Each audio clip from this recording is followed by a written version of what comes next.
Welcome to The Art Box, your podcast dedicated to exploring the vibrant art scene in Nevada and beyond.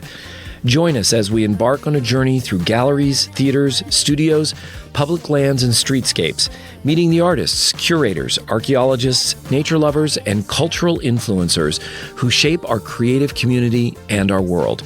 Whether you're looking for your next cultural adventure, seeking inspiration for your own artistic pursuits, or simply curious about the world of art, tune into The Art Box. Together, let's open up a world of creativity and imagination. Let's dive in.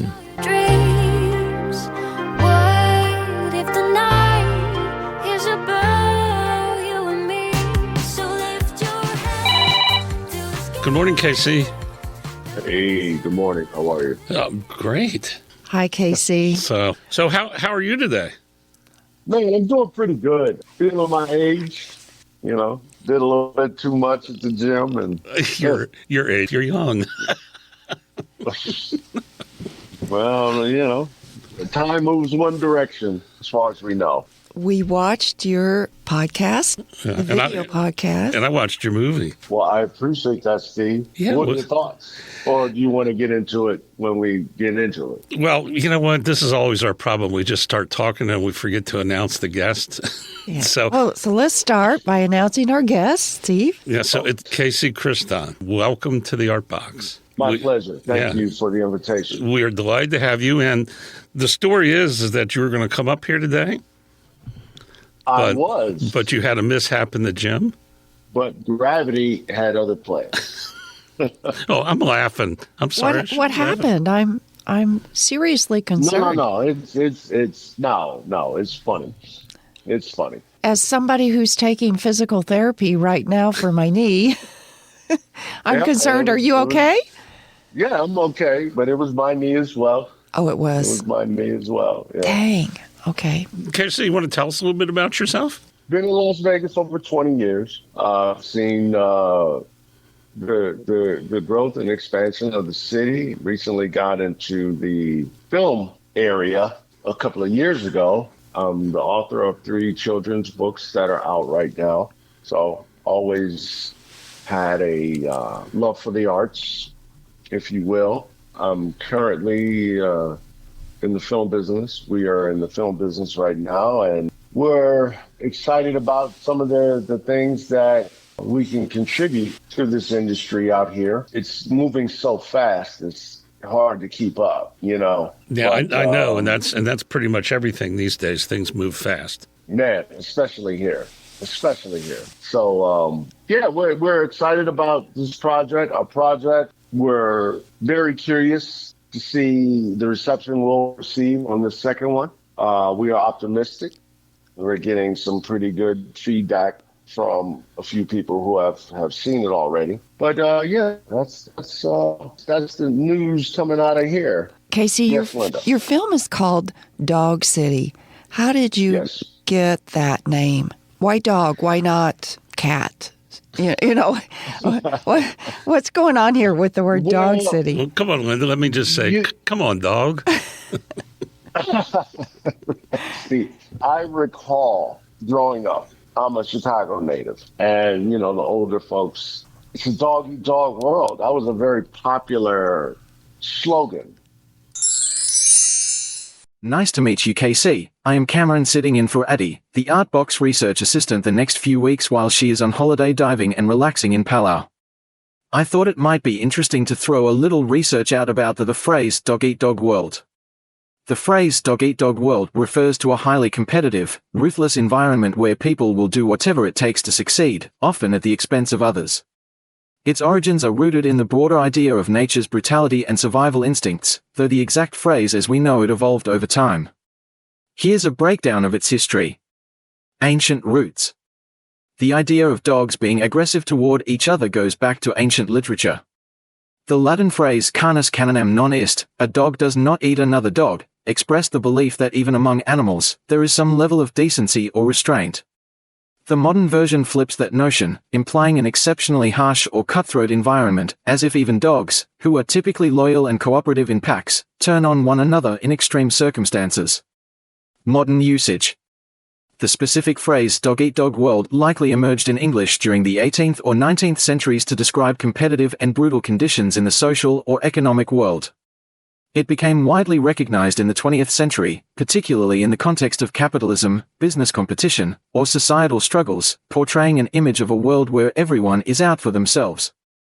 Pop culture influence. The phrase gained further traction in pop culture, often used in films, books, and speeches to dramatize the harsh realities of life or competition. It serves as a metaphor for environments where success often comes at the cost of others. Summary. While the phrase is metaphorical and not literal, dogs don't actually eat each other under normal circumstances. It captures the idea of extreme selfishness and competition, distilling it into a vivid, easy-to-grasp image. Okay, that's it. I am happy to settle in and listen to KC. Cameron out. Many years ago. Yes, it was. And that always stuck with me. And, I as a youngster, I mean, you really don't understand the nuances of certain things and what that actually meant. It always stuck with me. Didn't want to do Sin City, etc. But Yeah, there's so much Sin City out there, the way the story unfolds and will continue to unfold, it always reminded me of that saying. It's a dog-eat-dog world. And so I wanted to narrow the scope from world to city, because that's what we focus on, Las Vegas. And so that's ultimately how the name Dog City was born. That's very appropriate for the film because it's about gambling addictions, correct? And all the trouble that can cause if you go undercover, so to speak, to gamble. You want to talk about that a little bit?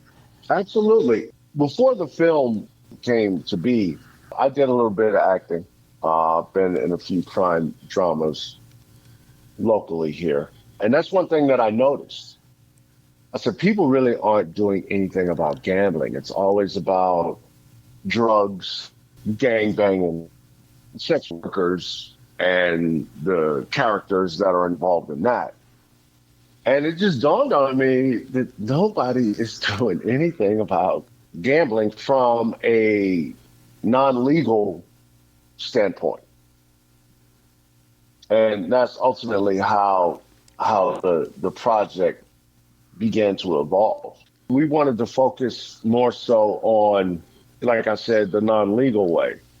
Addiction is an extremely serious challenge in this country. Very, very serious. And when you're talking about the addiction of gambling, that is equally as challenging. In Las Vegas, if everyone out there is listening, you may or may not know, if your spouse has a problem with gambling and it's affecting your household, you can call the casinos and the resorts, etc., and say, please don't let my spouse play there. Yeah, of course, you're talking legal gambling there. Legal gambling. And they will fulfill your request. They will tell your spouse, no, you can't play here. With addiction, unfortunately, they will find a way. And so my character in the film supplies a demand. It's high stakes and it's high consequences. But, it's almost akin to, if you think back to the 20s, 30s, 40s, number running back east. Or if you think about the off-track betting in places like Philadelphia, and Chicago, and Cleveland, New York. This is what I'm trying to capture with these characters. This is where it is. So, again, going back to the addiction part, you can't go into the casinos. They're going to turn you away. But that's what it is, an addiction, and that's the thrill that they love. So I take their action. So is it totally fiction or fiction based on reality in Las Vegas and other it's places? Linda, it is reality based. Really? Wow. If you look at the history of Las Vegas, which I did a little digging, that was here, and that still happens in many, many cities. You have a lot of private casino nights in places back east in LA and other major cities where a couple of people put together, they get a space and they have actual big time players that fly in and gamble. And it could be just a regular home sometimes, upstairs apartment. You saw the film Molly's Game with Jessica Chastain.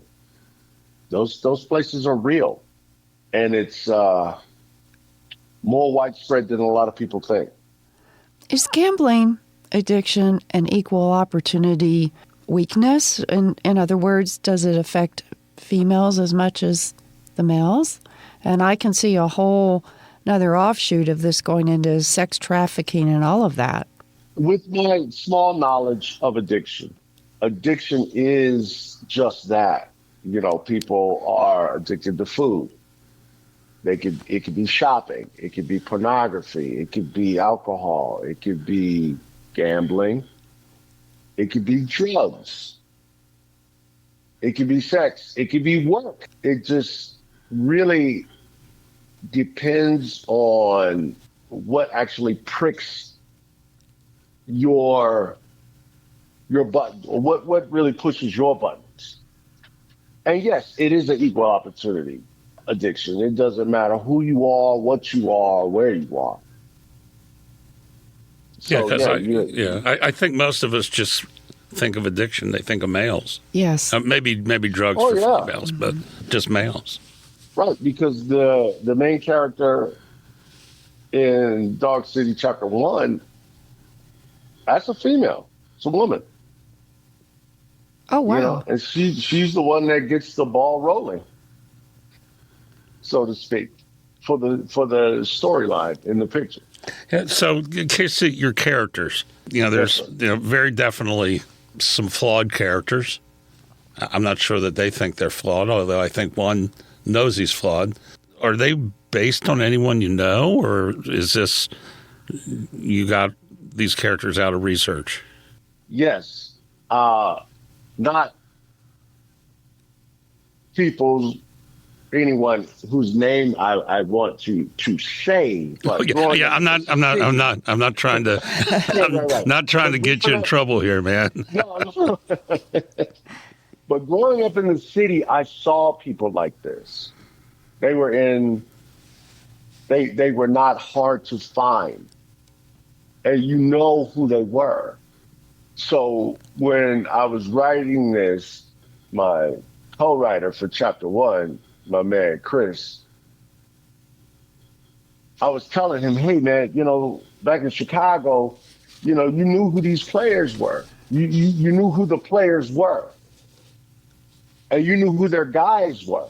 One thing about Las Vegas that I kind of noticed when I moved here is that there aren't many just standalone bars where all you do is you go in there and drink.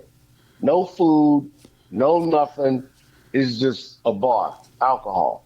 And in Chicago, some of those places that you would see, you knew who those people were. And so when we started writing this Chapter 1, I drew on remembering those people. And, even in Phoenix, I lived in Phoenix for years. Certain parts of town, there were certain individuals that were like these characters. Wow, it sounds like a fascinating cast of characters, truly, and a great plot. These people that gamble, that are addicted, and they're doing it illegally. What happen? Can you tell me what happens if they can't pay? Because you know that's going to happen at some point. I think you got to watch the movie, Linda. You got to watch the movie. Yeah, are you referring to the storyline? I'm just asking in general. I mean, I know some of our homeless come from that. But Yeah.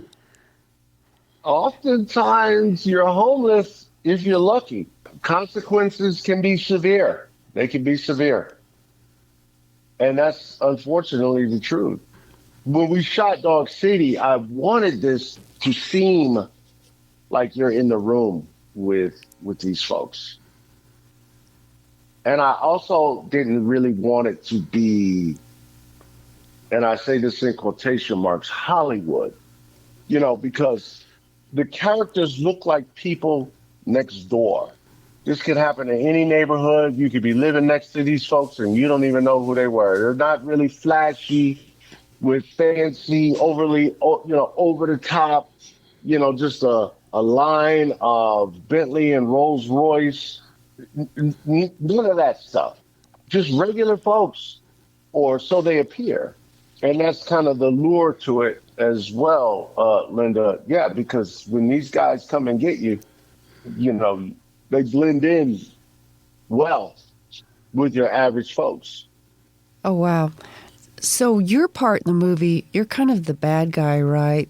Is going to come after these people when they can't pay up? Or you get your people to do that for you? I give the green light okay. to have them to have them got. You know what? That sounds like a fun part to play in a movie. Truly. Did you have fun with that role? It was. Because you were like the Godfather, right? Yeah, it was an easy role. It was an easy character to get into. But this reminds me. You guys know who Steve Caracappa and Louis? What? I can't remember the other one. It's not ringing a bell for me. How about you, Steve? They were detectives from New York who were assassins for the mafia. Oh, and they got arrested here in Las Vegas. Okay. Wow. And that wasn't too long ago. That was like 2005 or something. Oh, that was before I moved here. These guys lived in the northwest part of town. In just regular homes. So my point is that their next door neighbors did not know who they were and what they were involved in. And they left New York and they kept doing it out here in Las Vegas. That's how we wanted our characters to look. Cameron here. I just had to jump in with research on this two retired NYPD detectives. Stephen Caracappa, a former NYPD detective, was infamously known as one of the mafia cops alongside his partner, Louis Ippolito. Both were convicted in 2006 for participating in multiple mob-related murders and other crimes during their tenure with the NYPD. After retiring from the NYPD in the early 1990s, Caracappa relocated to Las Vegas, Nevada. There, he purchased a modest 3-bedroom home and took on roles such as Assistant Chief of Security at the Southern Nevada Women's Correctional Facility in North Las Vegas. He later established his own investigative business and consulted for another firm.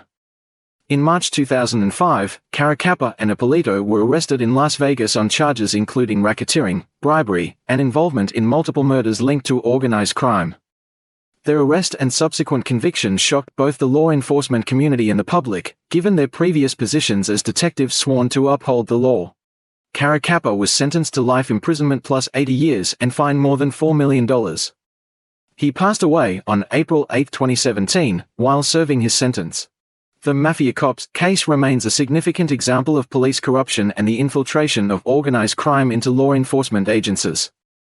Their story has been the subject of various media reports and continues to be referenced in discussions about ethics and corruption within the police force. You can find out more about these characters at the Las Vegas Mob Museum. These guys are at this house and you have no idea who they are. I'm not trying to frighten anybody, but these people move among us. Yeah, they come and they go.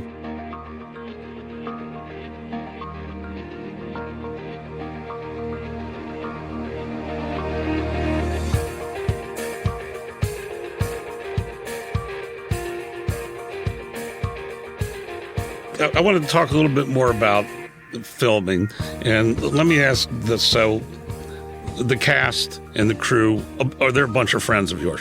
Fair to say? I know them, yes. One is my brother, the taller gentleman who is in my circle, who's not in a suit. That's my brother. The people in my crew, I've had a working relationship with them and have become friends. Angel Mendoza, I've known him from various productions, became a friend. Gigi as well, Arthur Loring, Chris, Robbie, who co-wrote Chapter 1, and he and I formed the production team together. We had a working relationship prior. So yeah, I drew upon individuals that I knew, but I also wanted to put them in roles that I knew they could do and do well. But when you look at people like Arthur, Angel, Gigi, my brother Quan, Dream, these are bona fide actors. And Gigi, for example, she's been acting for a long time, as well as my brother. He's been acting over 30 years. I mean, we're talking theater, etc. So it's not just grabbing a bunch of friends and saying, "Hey, can you do this and memorize a line?" Not to. I mean, we've all seen movies where it looks like, yeah, that must be his buddy. I know exactly what you mean, and that isn't how Dog City came out at all. So when I was casting myself and Keila Gonzalez, we were pulling people that we knew either were great actors or their job encompasses something like this. Like, so for example, all the goons that I employ in the film that are on my payroll, they're bodyguards. Oh, okay. They're real life personal protection specialists. So when I say, look mean, grab this dude, they know how to do it, and it's very realistic. Yeah, they didn't have to act basically because they've already been doing it. It's almost like, hey man, do your job. Well, don't do your job, but Yeah. Hey, you gotta get this guy out of here, so to speak, in a hurry. That's what I need you to do, and this, you know what I'm saying. So they got it, but just don't hurt them. This is acting, but make it look good. Our younger son graduated from Vancouver Film School, and I've been around him when he's done some films, and you liken this to juggling act on a unicycle. And I know I had a lot of things I wrote down, but the challenges you had, I know budget, locations. One thing that hit, I know he had a problem with actors with other commitments because they all have other jobs. I've seen him improvise with lighting, booms, trolleys, etc. You want to talk about a little bit of the challenges of putting a movie together? How much time do you have? Well, we're at 28 minutes now, and we don't normally go more than 45. So right. So, but I'll catch up with you one day because I'd love to hear you talk about it. Yeah. The lesson that was learned in Dog City Chapter 2 is don't shoot in May. Don't film in May. And I was going to ask you why not shoot in May, but you're going to tell us. Number one, Las Vegas is May is when it starts to get hot, and by hot I mean 90 plus. Secondly, you have your Mother's Day, you have proms, you have Cinco de Mayo, you have graduations. These are important to people, and rightly so. I'm saying that to say, if you're not Peter Jackson or Martin Scorsese, and your budget justified by way of payroll to be away and miss these things, you're going to have some challenges. So for Chapter 2, scenes were rewritten on the spot, but you have to keep in mind how the story flows. So you can't rewrite something, and you shot something a couple of days ago and it doesn't make sense. So like, for example, I'll just give you this one of the cars that we rented, we had to return it, but we needed it for the next day to film, and we couldn't extend it. And so I was there with the script, and I said, well, shoot, what are we going to do? Was I wrote in there, okay, this is their vehicle that they use. So they stole a car, and one of the guys chastises the other one for using his personal car in a robbery, and he had to dump it, which is why you don't see the car anymore. Oh, Okay. that was creative. Yeah, and it literally, all right, I need 5 minutes of just quiet, or I let me think. And I just thought, man, how do we do this? And then I looked and I said, Chris, give me your car. That's great. I love it. Yeah, Chris is my partner. Yeah, and I think one thing people don't understand is that a movie's not filmed from start to finish. A movie is filmed all over the place. Oh, it's all over the place. Let me tell you something, Steve. It's funny too. When you're talking with folks, the movie business is, and I say this is air quotes, sexy. You tell somebody, hey, I'm a director. Oh wow, hey, movies. Can I be in your? They have no idea. Stressful, chain smoking, late night drinking, because you're trying to figure out, hey, who's going to be here. He can't be here. Why? Because he's going to his daughter's graduation. All right. So then now there's another scene where 3 of the guys were supposed to show up and only could make it. And I said, well, this scene costs for, so I said, well, all right, what do we do? What do we do? I said, I'll tell you what I'm going to do. Bring the car to a certain point, turn it on, and leave the lights on. That way, it'll look like the third guy is in the car behind the wheel. You can see it. The door opens up, the car's running, the lights are on, and so you automatically say, oh, yeah, well, all right, you got the 2 guys here, and the guy's still driving. he's waiting in the car. Just stuff like that. Except he's really at his daughter's piano recital. Exactly. Across town. So it's that type of, that's one of the things why, filmmaking is really an art, because of in my opinion, it's not necessarily the technicalities of it, which is important. It's the creativity that you have to have, and you got to have it right now to figure this out. Yeah, you got to be on your toes. Yeah, you absolutely. And then when you look at it, it's like, oh, okay, yeah, that looks good. It's believable. All right, great.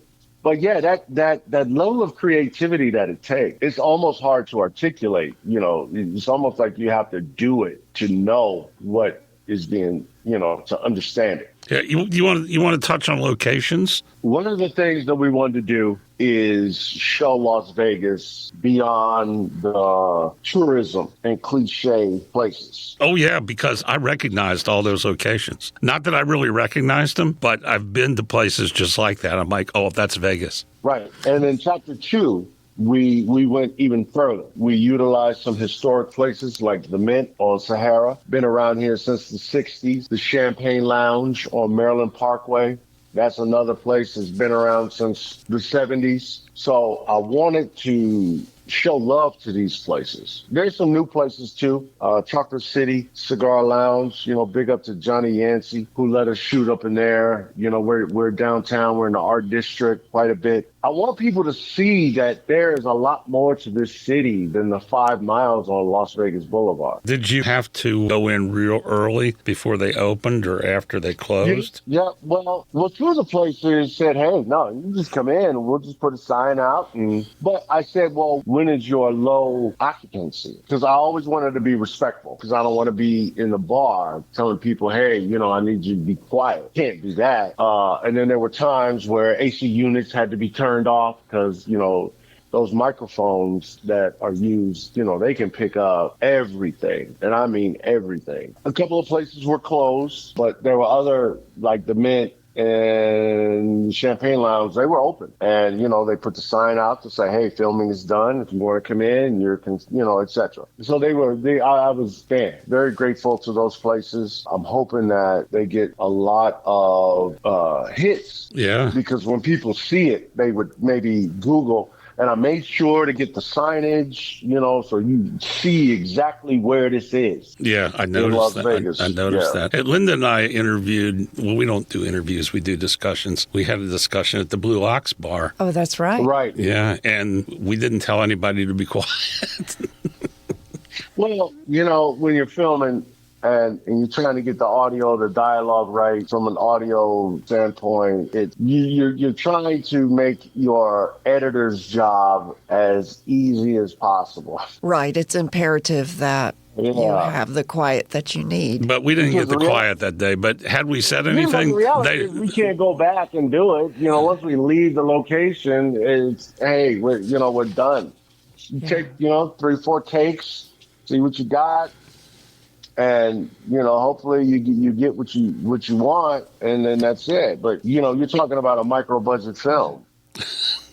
I just love the fact that you're going all through Las Vegas to different locations and really showing a different part of Las Vegas. Yeah, I can't wait to see this. It sounds wonderful. yeah. Thank you, Linda. Chapter 2, like I said, we wanted to expand our circumference or footprint in the city, and show this, show that. I'm at one location. I'm at Dr. Robinson's house, which is very close to where Wayne Newton had his property. Okay. And she has this enormous backyard, brick house, mature landscaping. And so a lot of people just think Las Vegas has these tract homes and they're all stuck together. It's like, no. We're in this huge backyard. We got a really good shot in that at that location. Just to show the different areas of this city. It's very complex, but again, most people don't know it. They see it on HBO during fight night with the drone going over the strip, and that's it. yeah, that's what most people know. Do you want to talk about your children's books? Yeah, absolutely. So the series is called Hangin With KC. I have 3 books out. First, volume 1 is My Cousin and Me. Volume 2 is I Visit the Zoo. Volume 3 is My First Day of School. So what I wanted to do in a nutshell was to have representation for children of color, Black, Hispanic, etc. The vast majority of reading material for children is not representative of the population. No, it's not. Which, in my very humble opinion, but experts have said too, can cause children not to be as excited, if you will, about reading. Not to mention the other competitive factors, these screens nowadays that children actually go for. But I wanted to, at the very least, have some material, because if you look at the reading rates, 4th graders and 8th graders, especially in certain racial demographics, it's awful. And it has been said and proven that if a child cannot read proficiently by the 4th grade, odds are they're going to wind up in the penitentiary. And that's how penitentiaries are actually built in certain locations, based on 4th grade reading level. That's really sad. And it's awful. Yeah. Right. So we're going to invest in the penitentiary and not teachers' salaries and youth centers. And, well, anyway, that was the reason behind the Hangin With KC. And, I wasn't a good reader as a child, and I understood how challenging that made learning. Now, I, as an adult, realized that, I learned differently. It wasn't this assembly line structured learning. So I'm very empathetic to a child who is having a struggle with that. So what I wanted to do was write a story that, A, they could relate to. Most children have a cousin. Most children have a favorite cousin. Most children like animals. They want to go to the zoo. I've been to the zoo. Children in Western countries will attend school. So I wanted them to pick up a book and say, okay, yeah, I know what this is. I'm going to have to go to school. The average household has 2.4 children. So a child probably sees their sibling go to school. And so I wanted to write a book so that they know what this is. But B, I wanted to create characters that children can identify with. Say, hey, this looks like me, or this looks like my cousin, or this looks like my neighbor. And in the books, I always highlight the father because the main characters are two boys, which is based loosely off my childhood, myself and my brother. I have some other siblings, but this is that first, second, third grade character. And so actually, we are in the process of turning this book into a television production. Oh, wow. Are you going to animated? Yeah. No. It's going to be live. So I'm going to take the character from the book, turn it into a puppet, and we will interact, kind of like that old school Sesame Street. Oh, that's great. But, we have to crank it up a bit. The average mother in the United States is 27. And so now you have to think, okay, well, what's a 27-year-old? What are they drawn to? And so now, men wearing earrings is okay. That's the norm. Men with tattoos is a norm. You see what I mean? I know what you mean. Men using certain language is a norm. So you can't come in there, with all due respect, like Mr. Rogers, is just not going to catch. You have to have an edgier type of guy. You got to have somebody to say, oh, he looks like my dad, or he looks like my uncle, or he looks like my, you know what I'm saying? My older cousin. And so when you're teaching them the basic things, representation is huge. And representation is, I can identify with this person. Let me hear what they got to say. I think that's a great idea. And just let me say that there's nothing better than uncles. Nothing. I loved my uncles. And I imagine pretty near every kid has an uncle that they look up to. Yeah, the uncle is not the dad, and the uncle is fair, He's fair.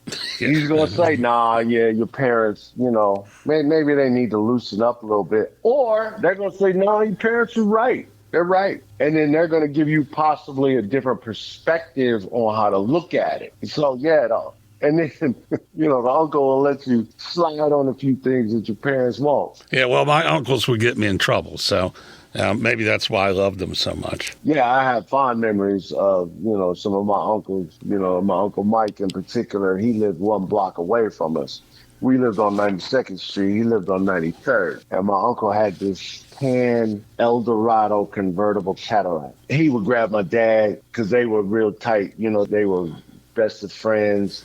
And they used to lift weights together, and they were huge. I mean, huge guys, man, which kept us out of a lot of trouble in Chicago and in our neighborhood because they didn't want to have a problem with my father and Uncle Mike. And Uncle Mike knew well, anyway, my Uncle Mike had this tan Eldorado Cadillac, and he would grab my dad, and my dad would grab myself and my brother Ken, and we would get my other cousin Todd, and they put us in the back. We would drive down Lake Michigan Avenue in Chicago with the top down, and man, those were good times. Then we go to Garrett's, get some popcorn, eat it, and they'd stop and get a little barbecue, and they would, just get out the house, man. I guess my mother and my aunt was driving them crazy.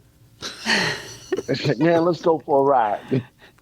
They gassed up that Cadillac, and man, that was those Chicago nights, because Michigan Avenue would hook around. You see the John Hancock building, and you see the lake on the right, and the city on your left, and man, that was beautiful. That was a beautiful thing. So yeah, going back to uncles, yeah, Uncle Mike was my guy. My Uncle Sonny was my guy. Something. That was such a good visual description. You can tell you're an artist. Well, your description is that happened in Chicago, and I had not the same, but I had the same feeling with my uncles and my dad in Maryland. A different experience, but man, I felt like I was sitting in the back of that Cadillac, riding around and eating popcorn with you guys. We had that big, and that's when back seats were big. Yes. You know, Yeah. we could sit back there, and that wind was blowing, and they're listening to the Isley Brothers, and Yeah. Earth, Wind and Fire on the radio, and I could just hear it. Curtis Mayfield is on the radio, Oh, wow. and my brother and my cousin, we just being silly, but I can vividly recall stopping and just looking while we were riding, That is so cool. and I knew that was special. I just didn't know it. Yeah. Yeah, you're right. Yes. Yeah, as an adult, I do now. I know. Yes. Yeah. You know when you can appreciate it. Yeah, that was good time. Though there may be wet road ahead, and you cannot. I wanted to touch on that you like an artist named Goya. Yeah, Goya. Goya's paintings almost kind of remind me a little bit of that we interviewed Denzi Dark, Denzi Dark. who's very much just an amazing artist. Goya painted on the walls of the villa that he purchased. What I was saying is that art should make you feel something. I would rather someone tell me they hate my painting. Yeah, you'd rather have them hate it than walk by it and say that's beautiful. Yeah. And with barely a glance. Say it's beautiful. I would rather them say they hate it than just say, oh yeah, that's all right. But hey, wait a minute. Art should trigger a reaction. I want people to stop and look. That's what art does. And I give the example of Goya's. Look at Homer's work. Look at Basquiat's work. It commands attention. And so that's kind of the direction that I go when I'm painting something. So when I do abstract, I turn them every now and then. Cameron here. Apologies for jumping in again with my research. I know Linda and Steve are deeply focused on how art provokes reactions in its audience, and I couldn't resist diving into the subject a bit further. Indulge me for just a moment as I share a few insights I've uncovered. ART's ability to trigger a reaction is one of its most profound powers, connecting creators with audiences on emotional, intellectual, and even physical levels. Whether it's awe, joy, discomfort, anger, or introspection, art engages us in ways that words alone often cannot. Emotional reactions. Joy and nostalgia. A vibrant painting might remind someone of a cherished memory or spark a feeling of happiness through its colors and composition. Sadness or longing. A melancholy song or a photograph of a fleeting moment can evoke deep feelings of loss or yearning. Shock or discomfort. Provocative art challenges societal norms or personal beliefs, forcing viewers to confront uncomfortable truths. Intellectual stimulation. Art invites us to think, question, and reflect. Abstract works, for instance, can lead to debates about their meaning, while political or conceptual art can spark discussions on current issues. It often acts as a mirror to society, reflecting truths that we might otherwise overlook. Physical responses. Art can elicit visceral, almost involuntary reactions. A powerful orchestral piece might cause goosebumps. A suspenseful film scene can make the heart race. Textures in sculpture or the scale of an installation might inspire a sense of physical emotion. Social and cultural impact. Art has the power to unite or divide communities. Public art installations, for example, can bring people together to celebrate shared values, while controversial pieces may ignite debates that lead to societal change. The universality of reaction. What makes art extraordinary is its ability to evoke unique reactions in every individual. A single piece can resonate differently with each viewer, depending on their personal experiences, culture, and emotions. Ultimately, the reactions triggered by art underscore its role as a powerful force for connection, self-expression, and transformation, shaping how we view ourselves and the world around us. Oh, one more thing, my dad loved Curtis Mayfield, so thanks for inserting that clip. I will add that to my playlist for sure. Cameron signing off. KC, I will be ordering your children's books and looking forward to Dog 2 when it is released down under. Are your abstracts, Go ahead. are they on your website? Are your paintings on a website? Some of my paintings are on my Instagram, Okay. which is Hangin With KC, HANGNWITHKC. So I showcase some of my art there. But I do it for me. I do it for me. It's therapeutic. I enjoy it. I enjoy creating. It was something that I've learned, or I've been doing for a long time, but I've really kind of perfected what I do. Not perfected, but I kind of narrowed down what I do and how I do it over the past few years. Troy Price in loving memory.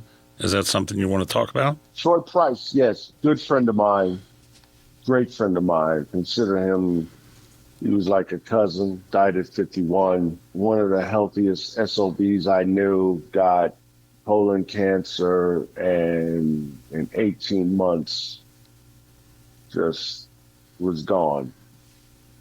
So, but he moved to Studio City, started acting, started modeling, and I admired that. I admired the guts it took to do that. And then he started his own film studio. And he used to always say, Casey, you got character, man. You should look into this. And, my brother Quan used to say that too. But, I was like, And so I did a couple of things, sent it to him, and said, man, you're pretty good. You actually should pursue it. Right before his diagnosis, he called me. He said, listen, I wrote a pilot.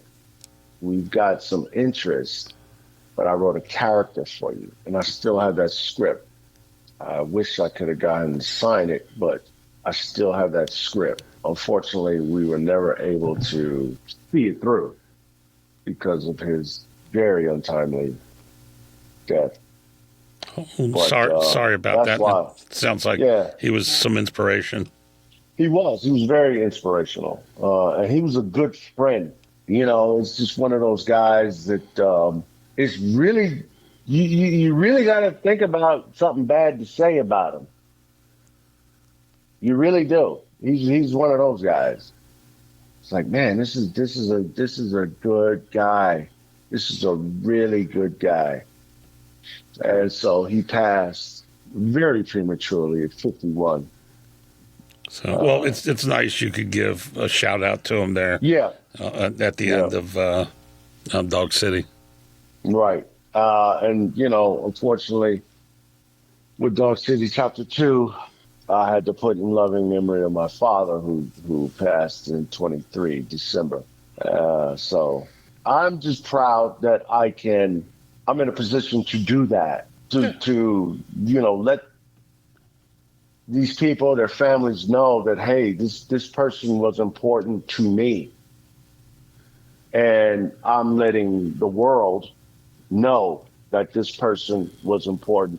And thank you for asking me about Troy Price, because, death happens, life moves on, but, I always want to, I want to give credit where credit is due, if you will. Yeah, well, it's nice. I'm glad you want to talk about it. I didn't know you'd want to, but I think it's good to put people see that. I saw that, and it puts it in a little context.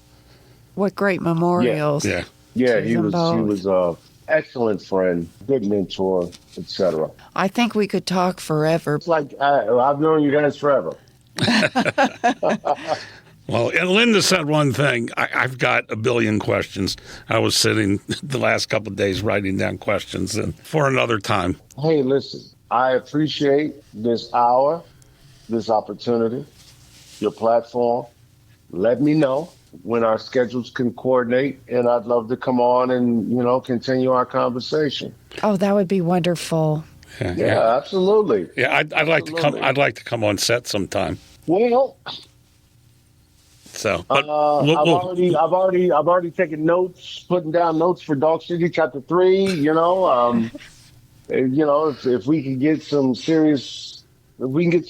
good money behind us, yeah, well, I'll definitely invite you on. Maybe we could do something on set. Yeah. Oh, I'd just be happy to sit and watch. Quietly, right? Quietly, yeah. It's like herding cats, I'll tell you. Oh my God, I can't. Yeah, just the little that my son did. I know that he would be pulling his hair out, trying to get just everybody there together. So it's something. KC, thanks. And if anybody tells you otherwise, They either have a massive, massive budget or they're lying. Casey, thanks so much for talking with us. This is just a fascinating project that you're doing, and I can't wait to watch your movies. Well, I appreciate it. The website, dogcityfilm.com. Again, my Instagram is HANGNWITHKC, Hangin With KC. Check it out. In fact, I'm going to invite you guys to the premiere. Oh, yeah. Wow. Yeah, we are shooting for late February. So I want to give everybody enough time to come down, talk to the actors, see it, check it out. We'll have a good time. Oh, I'd love that. Will you do a Q&A afterwards? Oh, of course. After every the first one we did a Q&A, the second one we're going to do a Q&A. Absolutely. Yeah. That's my favorite time. And just speaking from my son's Q&As, they were pretty silly, but there was some good stuff. So, all right, Casey, Well, thank you very much. Right on, guys. We'll talk soon again. All right, rehab that knee, man. Yes, I will.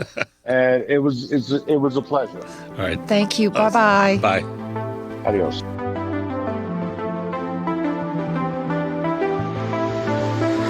Broadcasting from the Mesquite Works Steam Center in the scenic Mojave Desert, the Artbox sponsors thank you for listening.